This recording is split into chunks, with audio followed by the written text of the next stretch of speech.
Welcome back to the Fit Dad Club podcast. My name is Travis Jones, and we are back with another episode with Jason Barrett, and you all listening in on how to be a fit dad. Jace, how you doing today, mate?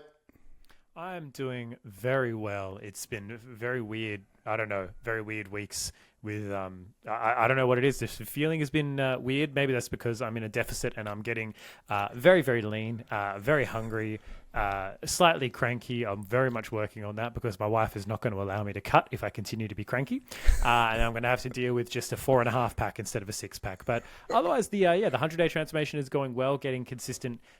One of the hard things I'm finding to balance is like balancing my rehab, mobility work with also just like, I want to get fucking big arms, big chest, bro. So it's like having to really, there's an episode I did while you were away a couple weeks ago on like some training hacks to save time.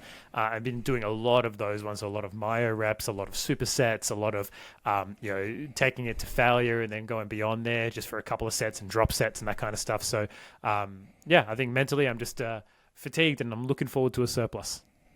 Love it, mate. Love it. I am a little bit fatigued myself. Our dog continues to wake up at 2 a.m. every single night for the last 2 weeks, and she will knock on the door to go out. I think, and when I go out there, she just stands in the paddock staring at the cows.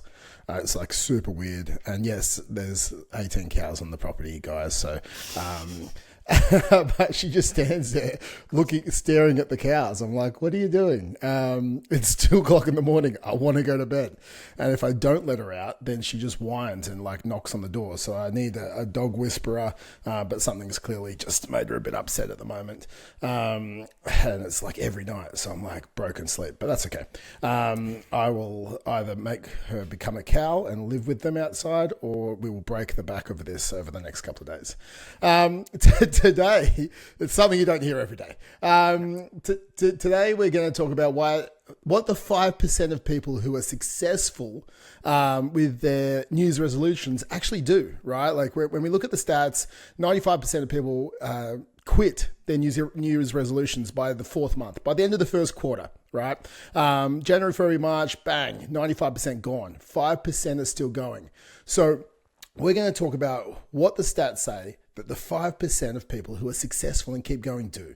And I think this is an exciting episode because it's like, if you started something, if you've already fallen off, don't worry, you can still get back on. Like it's 23 days into the year. It's not like 2026 is going to be your year. You can still make it 2025. Don't give up on 25 yet. But there's a couple of key habits that if you execute correctly, you'll stay on track, and they're just simple. And I think the biggest thing is, most people overestimate what they can achieve in 1 month, and they severely underestimate what they can achieve in 12. And I think, we look for these massive results, probably because of social media and marketing, but we look for these 28-day transformations, and we're looking for an end result rather than a lifestyle change. We're looking for a quick fix that we can put, essentially a Band-Aid on the problem, which is being 10 or 20 kilos overweight, being severely under-energized and a poor role model to your kids. The man shake will fix that. No, that won't, guys. What we want is to create the life that you want for your future self. We need to divorce the life that we had. And I didn't say divorce your wife. I said divorce the life that you had, okay? So you need to actually go, what last year in 2024, what were the habits that I need to cut out? It's literally creating a clean slate. And future you, 12 months from now, 2 years from now, what are the habits that they can keep doing? I don't want you to train 3 times a day. I don't want you to eat keto and like hate your life because you can never have a burger or pizza again. Don't get me started with some keto pizza. It's not a fucking pizza. I want you to say, what can you keep going for the next 2 years for future you? And those are the habits we're looking at implementing, okay? If it is 3 times a week training, then we need to transform your body with 3 times a week training. If it is finding a nutrition plan that's sustainable and you can stick to, then it is that. If you miss a day, it's okay. I think what we have to look about is less of a end point for your transformation and more of a I'm changing my life. I'm not changing my body, I'm changing my life. And going, okay, well, what lifestyle changes do I need to make? What do I need to cut out? Okay, maybe you can't get pissed every weekend. Maybe you have a limit on your beers. Maybe you don't order Uber Eats every single day. Maybe, I'm going to order Uber Eats once a week, maybe twice as a maximum from now on. Maybe you start going for a walk in the mornings with your partner for 15 minutes, or I don't know, with your kids, depends on how old they are, or just a walk by yourself if you're by yourself. But you need to have something that you can keep doing consistently for the next 12 months that's not so overwhelming that you're like, I can't wait until this 28-day thing is over.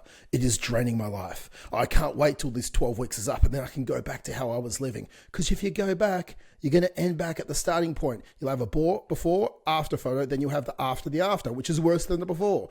Because you had something you clearly could not stick to. If you're already looking for the end just at the start, then you're on the wrong thing. Yeah, 100%. Consider what I was saying about my, how hungry I am already and how much I'm looking forward to a surplus. The difference is I have a plan. There are so many guys out there who go on a transformation and then they're in the same position that I am. They're at the depths of calories. I'm on 1,400 and something, fucking at the moment, just because my expenditure is so low. I'm like 74 kilos, right? I'm not burning a shit ton of calories even with the walking pad. But the difference is I've got a plan for afterwards. And I know, cool, as soon as I go afterwards, that's when I need to up my training intensity. And that's when I need to start eating a little bit more. Not a shit ton more, but I'm going to have a planned calorie amount that I'm aiming for. Most guys don't have that plan. They're in the same situation as me where they're getting grumpy and tired and lethargic. And it's just like, oh, fuck this, low calories. I'm starting to get quite hungry. I'm starting to really crave some of these other foods. Then as soon as they hit their goal, boom, as Trav said, they go after the after. They don't have a consistent plan for what's next. Now, there are some guys that need to obviously have that for a longer term because they've got a lot more to lose than I do. All right. But I've gone through this process the same when I lost 30 kilos, right? You need to have a plan for after the plan. And this is something that we try and teach dads over and over and over again is you've got to have something you're focused on, whether it's a performance goal, whether it's a weight gain goal now, but you're still doing something, right? You're not taking your hands completely off the wheel. And that's something that the 5% that succeed, they do well. As you said, they keep their hands on the wheel beyond those 3 months. They keep their hands on the wheel, consistently adjusting. Even if it's all right, now I need to plan in a diet. Maybe I need a diet break. If I had 10 more kilos to lose, now would probably be the time where I go, cool, I'm going to eat at maintenance for 2 weeks just to get some energy and normalcy back and then go again. That would be the plan. But it's not oh, fuck, this is too hard, I'm done. It's no, what do we need to do differently? And I think one of the things that those 5% do differently is they do seek that outside help. They get coaches, they get mentors, they get people in their corner to support them in their goals. Yeah, it's interesting, right? I think when we're trying to achieve anything, there is so many people who have done this before you, right? And it is ridiculous to try and figure it out yourself. You either pay with time or you pay with money, right? Either way you pay at the end of the day. You pay with your time going, I'm going to fail forward, and this is completely fine for some people. I'm going to fail forward as much as I possibly can. There's not fail and give up, but you fail and you keep going. You find the next thing, you find the next thing. To find the most sustainable thing to get me to my goal and keep me there with maybe within your constraints. Let's just say within your constraints. Now, you can go through the different diets from the paleo to the keto to the carnivore to the carb backloading to the South Beach diet to the Atkins diet or whatever you want to do, right? There is a million things for you to try. But if you want, I could give you 12 diets right now. You can test one each month and see what you can stick to over the 2025. And at the end of the year, you can pick it. And you're probably still starting at the same point you started with in January, but at least you found the diet that's successful. And then you can try all the different training methods from CrossFit to functional training to a 5x5 method to, some marathon plan. You're like, okay, well, now I found what's not going to break my back and what I can stick to as well, where that doesn't burn me out. And then you have to try and match that with your nutrition at the same time. So, and then you've got a whole nother, myriad of things happening, right? Because I think what I'm trying to say is you can try and figure this out yourself, but just like I don't try and fix my toilet when it's broken, because I have no idea. I'm sure I could YouTube a bunch of things. If I'm not asking for help, people are like, why don't you just ask for help? Exactly. This is what we're saying. Ask for help, right? I can either ask for help with someone who's done it and knows what they're doing, or I can hire someone who it is their profession to do it. And you know what is going to happen? One, my wife's not going to yell at me because the toilet's broken for 4 months because I keep saying I'm going to do it and I keep breaking more things, and it ends up costing me more money because of all the shit that I broke. And two, it's done. Bang. I know it. Bang. It's done. Okay. Guaranteed. Toilet is fixed. Just like we guarantee 10 kilos weight loss. Like, there is a guarantee to it because we know that we can get the result, because I'm not testing out a bunch of things. I'm not watching some YouTube clips. I'm giving you the most sustainable plan within your constraints, with exercise that fits your needs and your limitations, from shoulder to knee to back to all the rest of it, to your lifestyle factors with your work, to how many steps you need to do, to your sleep patterns, to your eating arrangement, to when you should be, how you should be doing intermittent fasting, or shouldn't you be. Some people do well, some people do horrible. One of my guys said the other day, oh, should I try this intermittent fasting? I was like, no, dude, like, you have a binge restrict kind of mentality. If you start intermittent fasting, we're just eating donuts every night. It's like, okay, I'll keep doing it. I'm doing. So I think, like, there's so much out there that you can be bombarded with, unless you have someone to, one, direct you around the race course and then put blinkers on you so you can't see all the other marketing and all the other distractions on, and you were just focused on running around that race course. That is what a coach does. And if you stand still on the race course, the coach is there with a whip to keep whipping you around the race course as fast as you need to go. They're not whipping you as fast as you can go so you burn out and you don't finish the race either. They're whipping you as much as you need to go, given your energy and your constraints and your training background. And I think that is the one. It's a decent analogy, but I think two, it's the truth, right? Like, we need people to guide us. We need people to push us and also tell us when to pull back, when you need to go into a calorie maintenance, when you need to go a deload week, when you should be pushing forward to your next goal, and also what is something that's slightly outside your comfort zone that's a goal that you can achieve, because there's no point setting goals that you're not going to achieve, because then you feel even worse. So you need, like, guidance. You need a role model, okay? Just like your kids need a role model, or like for you, like, you're modeling someone, and that is literally what a role model is. So you're modeling someone's health and fitness and getting guidance from them as a mentor to get you to the goal. So then you have learnt the techniques and strategies, so then you can pass that on. And you can hold that for the rest of your life. And that's the difference between having a coach and having a meal plan, right? A meal plan doesn't teach you anything. Like, a coach teaches you why the meal plan is created and how it's created and what's best for you. So then if you wanted to create your own meal plan, you can, just like our guys do. I think there's a big difference in that. 100%. It's like the blinders thing and the blinkers thing really makes sense for me, because it's like, it is eliminating doing dumb shit. For more often than not, there's shit you just need to stop doing, right? As part of, if you want to be the 5%, it's like they don't waste energy thinking about other different things. Like, the guys of ours who get the best results are the guys who just do what we tell them to do, understand what we tell them to do. It's like, they might have some questions and want to understand them more, which is perfectly fine, but they're not like, oh, I just don't think half an hour is long enough, so I spent 50 minutes in the gym. It's like, you're already struggling with time. Half an hour is plenty long enough. How much intensity are you bringing to there? Oh, yeah, do you bring your phone into the gym? Are you fucking scrolling? Okay, cool. Well, let's stop doing that. And then half an hour is, if you work hard enough, half an hour is plenty of time, right? Half an hour is too long for some people, but you've got to understand that, like, by not doing all that excess dumb shit and extra stuff that you think you need to do. Oh, I need to do a big, like, 7 meal prep at the end of the week, and that takes 6 hours out of my Sunday. It's like, well, if you've got the capacity to eat the way you're eating, that's like, plenty of my guys, I recommend, I'm like, if you've got a Subway near you, go to Subway, get a double meat chicken strips, 6-inch. You can add cheese or sauce, not both, and whatever salads you want. That is a perfectly reasonable, really good lunch. And if you're skipping breakfast, you could get a foot long. And then you can have a dinner, and that's going to be about 1,800 calories.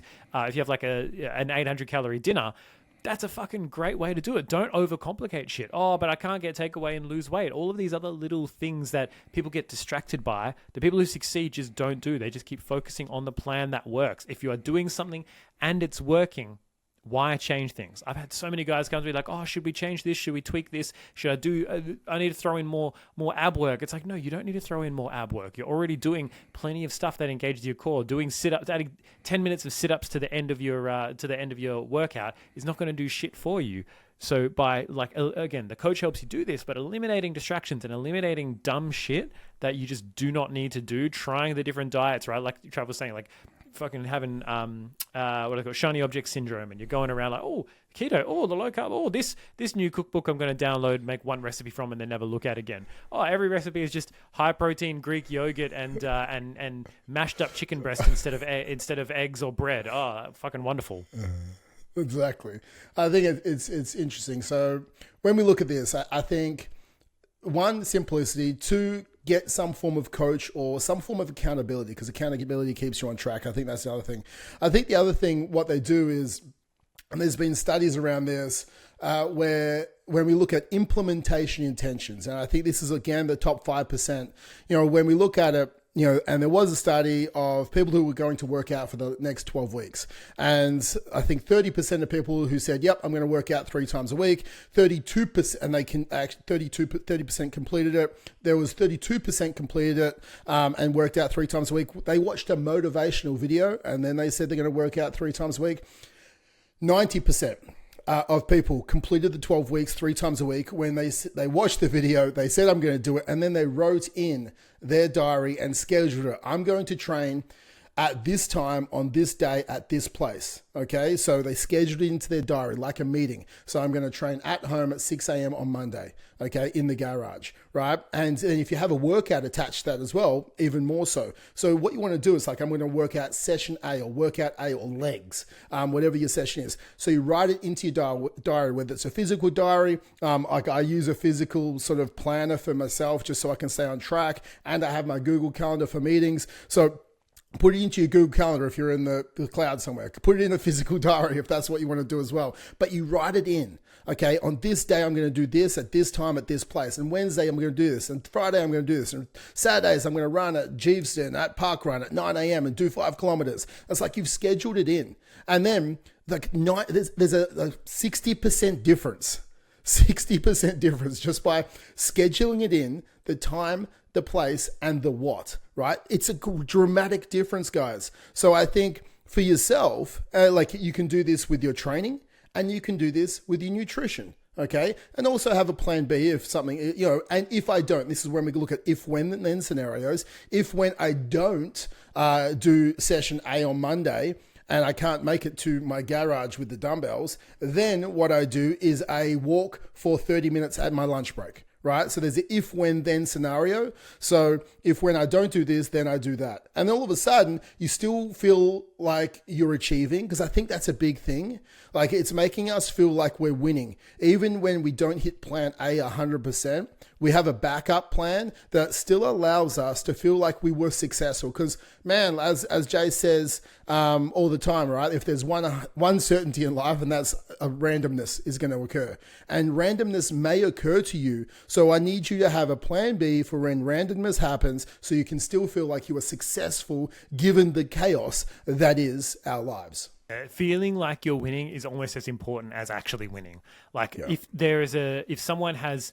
there's been some research on this between optimists and pessimists, right? So people who are focused essentially on what is the good thing, what do they do well, and then people who are focused on, well, what can they do better? Now, pessimists in general, on the first attempt at doing something, let's say it's a new task or a test or something, pessimists will often do better on that first go. Right? That first go, they'll tend to beat out the optimists. But on repeat attempts, the optimists, every single time, they'll go, oh yeah, I did pretty good. I reckon I could do better. I reckon I'm going to smash this one. It's like they did worse initially, but they scaled faster and they scaled better because they continually focused on what was going well and what they were doing good.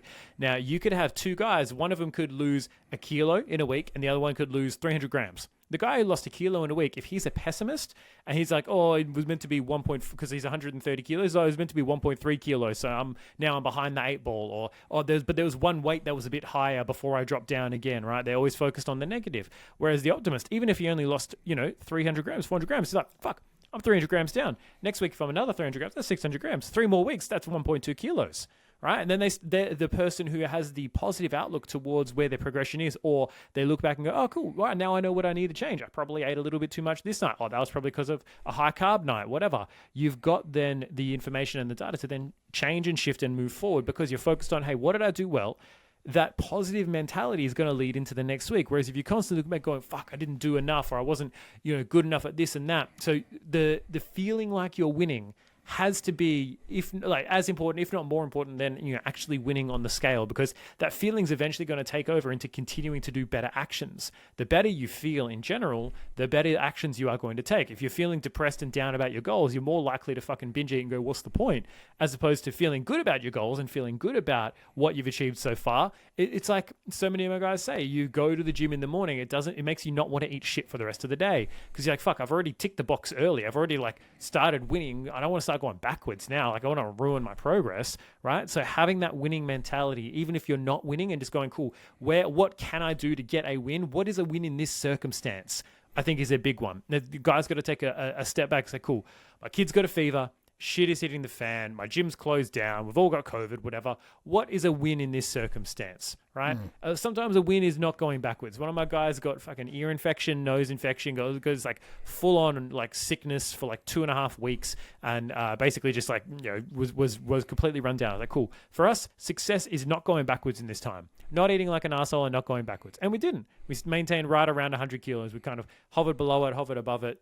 Perfect. That's a win. Right? So you got to scale those based on your circumstance, based on your constraints, which is what we talk about all the time.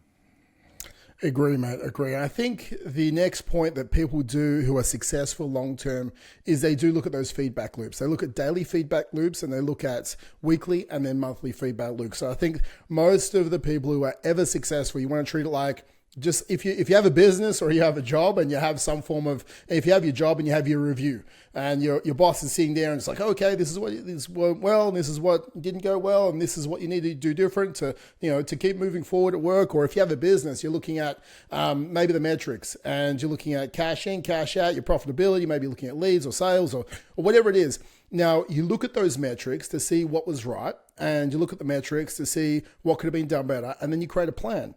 It's not blindly closing your eyes and just keep going through the same plan and hoping that a different result happens. Instead, they look at the plan. I've eaten this amount of calories, and this is what you manage, what you measure, you manage, right? So we measure it, we manage it. So we look at the plan. I ate this many calories this week, okay? Averaged on 2,300 calories a day.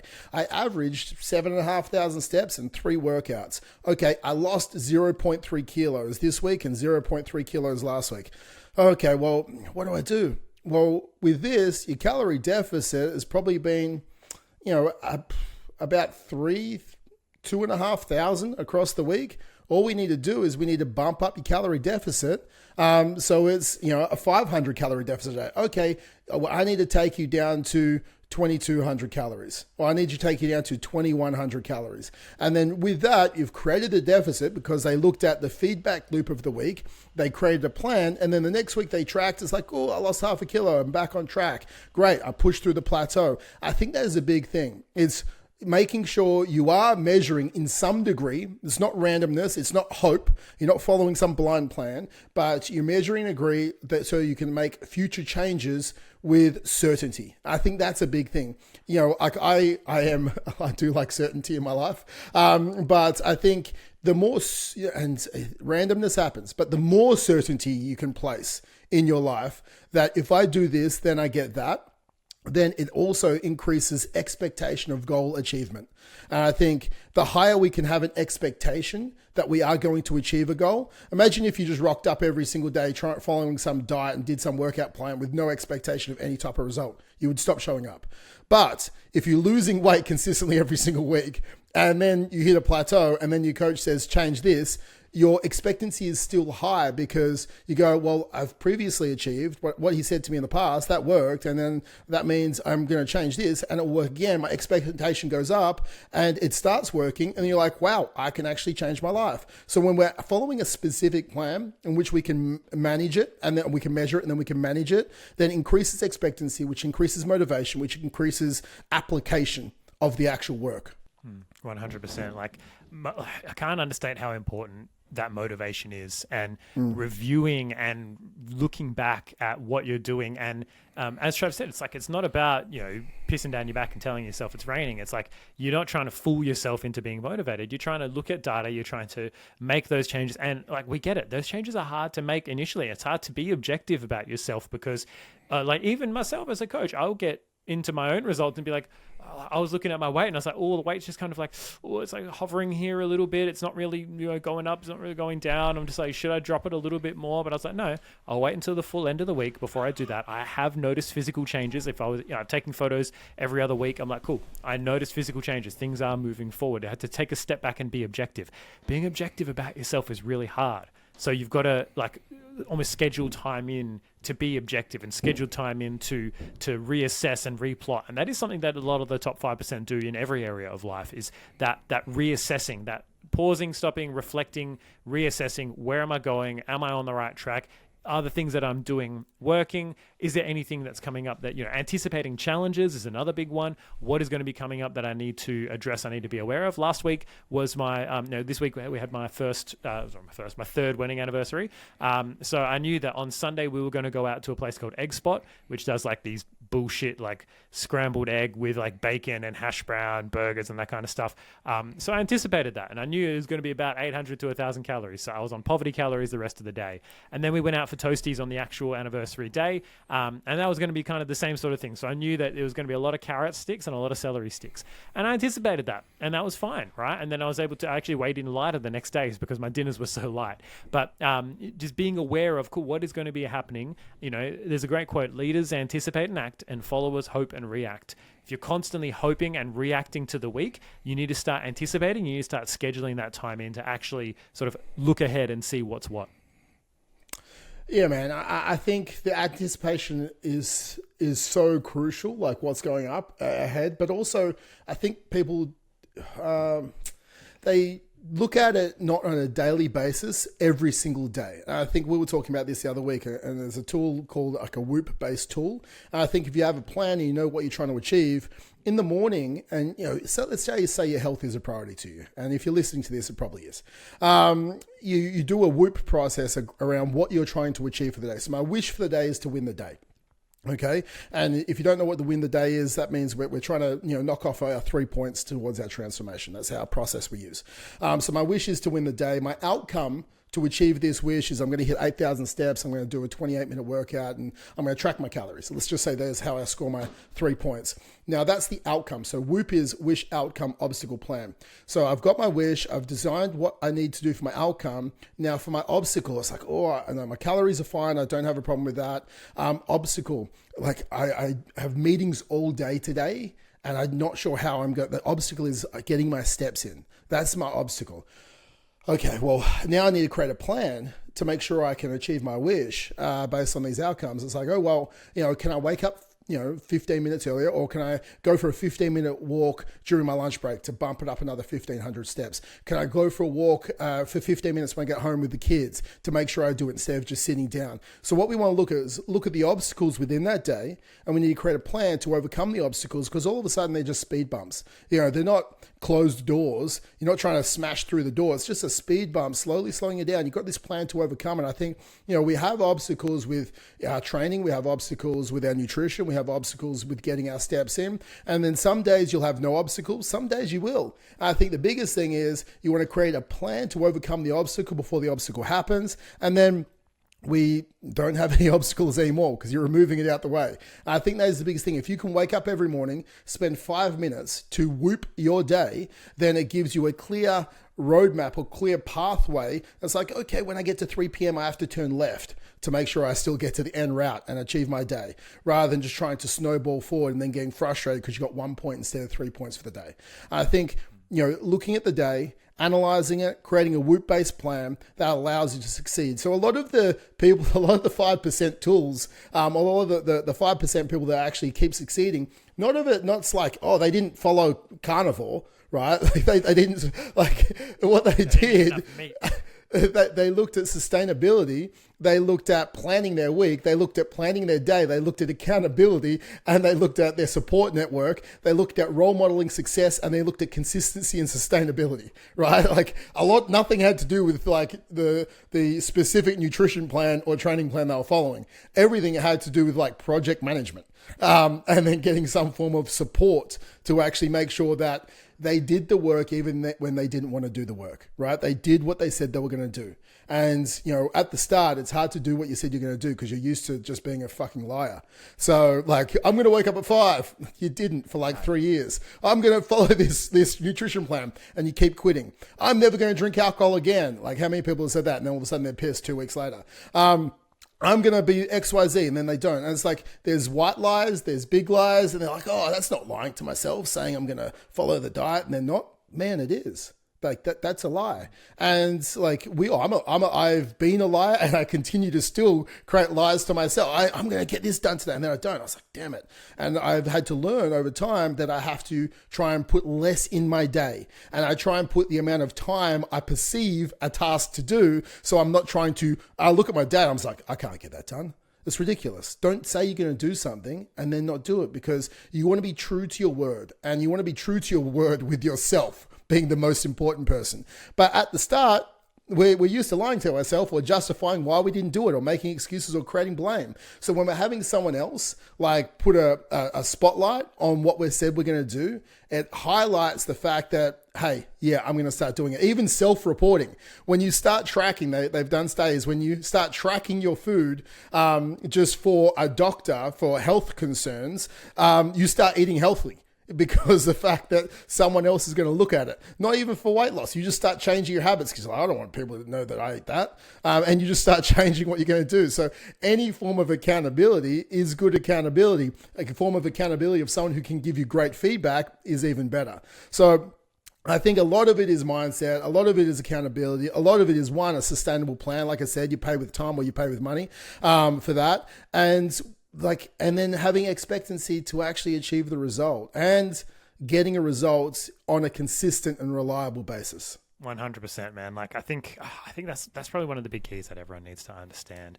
That like just grinding away, consistency again and again and again and again and again. It's like, that is it's not sexy. It's not sexy. No. And we're not here to try and sell you sexy. We're not here to try and say, oh, this magical thing will help you lose the weight and keep it off forever. But it's like, there is nothing like quite like that. Like, you could also sit back and, oh, what if we just won the lotto tomorrow? That would be nice. And you sit there like twiddling your thumbs going, oh, this would be really good, ignoring the real life circumstances that you're in and not making any changes to do it. Buy a fucking Powerball once a month and then just sit, oh, I'm not going to put any effort in at work or try and get promoted or try and get more money because, oh, Powerball's going to come in. I got to manifest it, right? Like, there's so many things that you need to kind of like just be realistic with yourself about in terms of your goals, in terms of your weight, in terms of your health and fitness.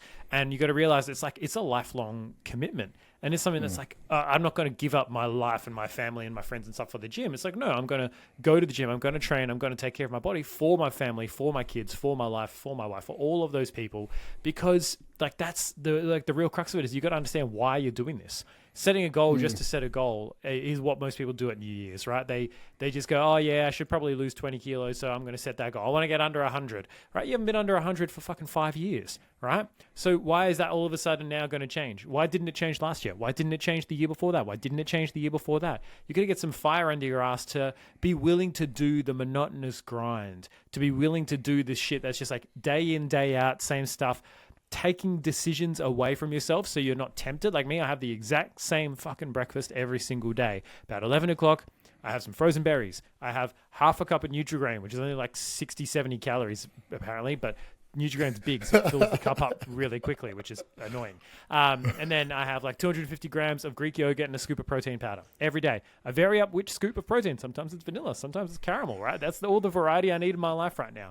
Lunch, I have 2 eggs scrambled up in an English muffin with a little bit of sriracha, right? Yesterday, I had it with chicken breast instead, and it was way bigger and way more protein and way more filling. So I might pivot to just prepping some chicken breast and doing that. Like, it's fucking nuts.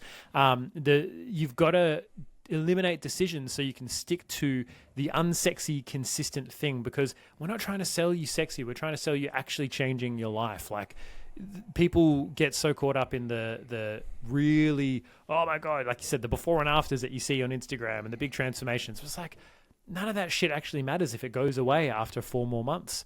Like, you want to be willing to make this change for yourself, for you, for your family, for life, and not just sort of piss fart around and say, oh, I should do this, but then, oh, I'll get half into it and half out. Just go keep eating KFC. If you don't if you're not willing to actually give this a crack, then just like, don't waste your time. Agree, man. I think, you might not have a health problem at the moment, guys. You might just be 20 kilos overweight, but They say, I like the quotes, like you got 99 problems until you have a health problem, and then you have one problem. I think that's the truth, right? Like you want to catch this before you actually have a health problem, because say like you got some finance things going on, a relationship thing going on, or maybe a work issue or something happening, and like, but then you have a health problem. Like all of a sudden you're overweight and you got some form of health related heart disease, anything, right? It's like all those other problems disappear because you've got this one problem that actually could end your life or drastically changes your life. And most of these issues come because of excess weight that you're carrying. So, I want you to make sure that you make this a massive priority in your life, like becoming the healthiest version of you for the future version of you. And that's what the 5% do, guys, who succeed and stick with their New Year's resolutions. And that is us for another episode of the Fit Dad Club podcast. Send this to someone, so they can be the top 5%. You listen to this again and write down the 6 or 7 things that we talked about so you can be a part of the top 5%.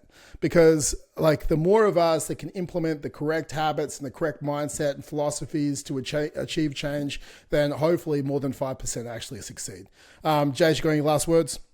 No, let's just start, being willing to stick it out for the longer term. It's a war of attrition. Just outlast everyone else. It's exactly. Like it's just stay on the treadmill longer than anyone else and you'll win.